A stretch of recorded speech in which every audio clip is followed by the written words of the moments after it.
And yeah, but this is Afghanistan.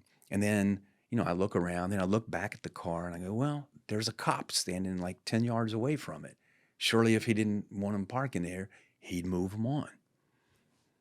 And that car kept bothering me, and it's really odd. And I looked at one point, and they looked at me. So it was everybody became super focused, super serious, highly motivated, whatever it took. There was no limit to the hours you would or could work. And I would say it was that thing. If you've ever been like around the pro sports teams or anything, when you see pros, and we would be, maybe it's getting ready to go on stage for a big concert where we think how it must feel, but they're pros, they're focused, Right. And that's how it was for those of us that were preparing to go over. It's kind of like this. It's almost a weird thing to think about, but you want to live in a world without war, but that world doesn't exist. There are evil people in the world, and as long as I'm alive, that's still going to be the case, unfortunately. But even if you don't want to see it, the job you're in, you sign up to be able to go and play in the Super Bowl. Right. And I don't mean to make it sound like not serious or something to be taken lightly. That's not what I mean at all. But like, if you're sitting there just training all day, that's just a preseason game. And now you got to go in, and some horrible things are going to happen, including to people that you know and love and work with, just statistically speaking. But that's where you want to be. Yeah. Well, you take that in the military all through the 80s, the late 70s, 80s, 90s. Nothing much was going on. Yeah. There were a little bit of special ops involvement in a few places in Central America and different places around the world, but no big fights. And so people that, you read, you get all this history and the stories, and you're thinking, I'm going to do a whole career and never see that. And so, most people, if you came in the military and you're in combat arms, you're itching to test yourself. You want to see if you have what it takes. And I wanted that. Everybody wants to get in a gunfight. I mean, that sounds stupid, but why would you do that? Why would you come in combat arms if you didn't want to test yourself? Yeah. And I wanted that. I tried that. I volunteered for whatever the mission was. I volunteered, but it fell to me that I never had that. The only times I had opportunities where, let's say, I could have pulled the trigger, pulling the trigger was not the right thing. Yeah. So I didn't. I've grabbed guys and fought them hand to hand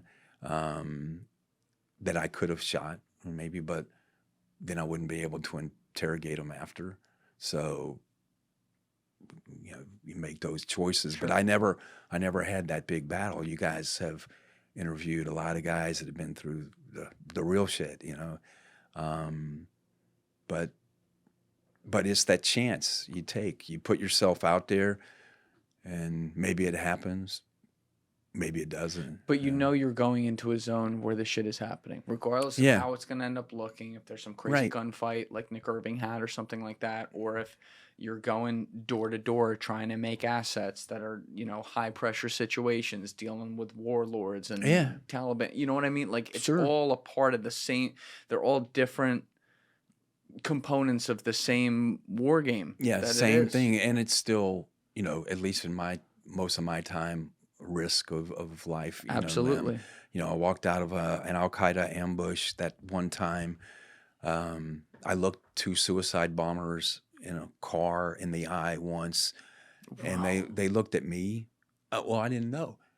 It was one of my rule-breaking times in Kabul, and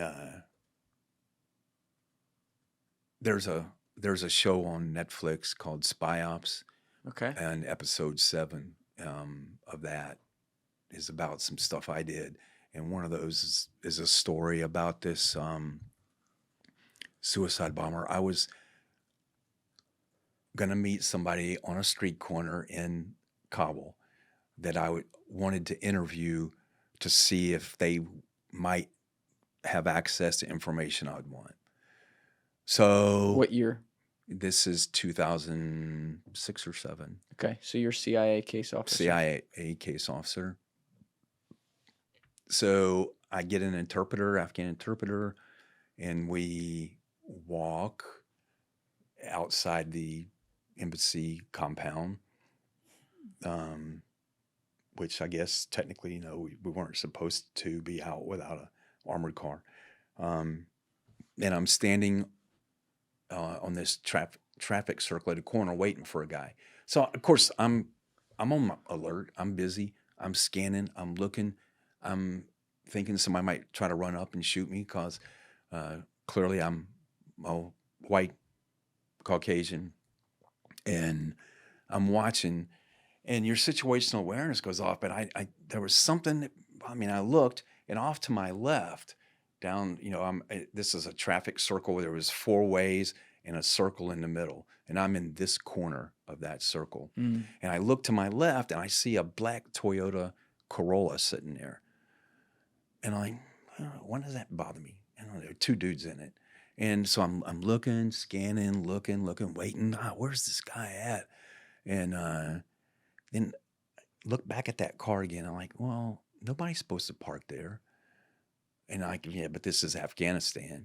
And then, I look around, and I look back at the car, and I go, well, there's a cop standing like 10 yards away from it. Surely if he didn't want him parking there, he'd move him on. And that car kept bothering me, and it's really odd. And I looked at one point, and they looked at me, and because they were only like 30 yards from me. Did you know? No. When they looked at you, did you know? No, like, it's off. No, because I'm busy. I got something to do. So these guys, and they looked at me, and then the guy shows up. So the interpreter, I greet him. We cross back through the security checkpoint, and we're walking back down through the concrete barriers. And just as we come inside the gate of the embassy, there's a deafening noise, ground shakes, the alarms go off. They lock everybody down. You're supposed to get on the floor and hide. So, we're hiding. I got this Afghan now. I wait like 30 minutes and dump him out a back door of the embassy, tell him get on his way. And I wait, and there's all kind of chaos going on, and helicopters coming in, and I realized, a bomb had gone off. So I waited till things kind of died down, and then I got out of my room at the embassy and walked into the embassy proper, and found the head of one of the security guys, the regional security officers. And I said, hey, was that a car bomb? And he goes, yeah. He said, we brought all the wounded and dead here, the Americans. It killed, I think it killed 2 Americans. You can find this attack on the internet, by the way. You can see the attack? You can see the burning aftermath and where I was standing. But he said, a bunch of Afghans were killed, and I think 2 Americans were killed and 4 wounded. And I said, was it a black Toyota Corolla? He goes, that's impossible. How could you know that? I said, I was looking at that car about 2 minutes before it blew up. Oh my God. And if you look for Masood Circle car bombing, it might be 2006. Wow. So yeah, it was really, that was kind of one of those moments where it was odd. I was mad at myself because that car bothered me, and I kept looking, but I didn't leave. I kept staying because I was trying to accomplish the mission. Yeah. And that was that lesson to me, that follow your instincts. If they're telling you something's wrong, it's because something's wrong. That's right. And I got lucky. I imagine myself always that, here's these 2, the suicide bombers are the dumbest guys. They pick it. just trust me. Yeah, 72 virgins. Go get them. Yeah, well, Yeah. I actually ended up turning to suicide bombers one time, but so I got to know get them a couple them, hookers? no, that was a pause. no. Actually, the Taliban gave them the hookers. Oh. Before a suicide bomber carries out their mission, they're actually in those days were given some money and told, okay, now for this period till you martyr yourself, it's okay for you to do all those things the Quran says you can't do. Live it up because you're going to go to your heavenly reward. So 72 virgins and 4 used cars. And if you get drunk and have some opium in the meantime, that's okay too. No problem. That's right. But yeah, I would tell myself, so those guys were told to hit a military convoy, right? And because obviously the goal is to kill Americans. So I think about that moment when they looked at me and I looked at them, that maybe one of them turned to the other and said, hey, there's an American right there. Let's just do it now.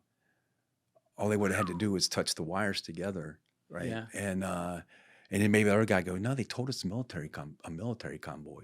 And well, what if a military convoy doesn't come? Here's one right now. And but whatever. And then I think, well, then I'm glad that whoever won that argument, I mean, that's imaginary, but I thought, okay, that'd be real. If that was me, I'd have thought that. Yeah. And I, just lucky, to walk away from that. I can imagine there's just some moments that the hairs on the back of your neck, even thinking about it today, it's just always going to stand up. Yeah, that one, I mean, that was out of my hands. Most of the time I plan, and I think it's mostly in my hands. Yeah, if you hug a Taliban guy and search him while you're hugging him, there's some chance there. But hit the wrong button. Yeah, that would be true. So but yeah. Thank you guys for checking out this clip. If you haven't already subscribed, please subscribe and hit the like button on this video. It is a huge, huge help. And if you'd like to check out this clip's full podcast episode, that link is in the description below or right here. And finally, you can follow me on Instagram and X by using the links in my description below.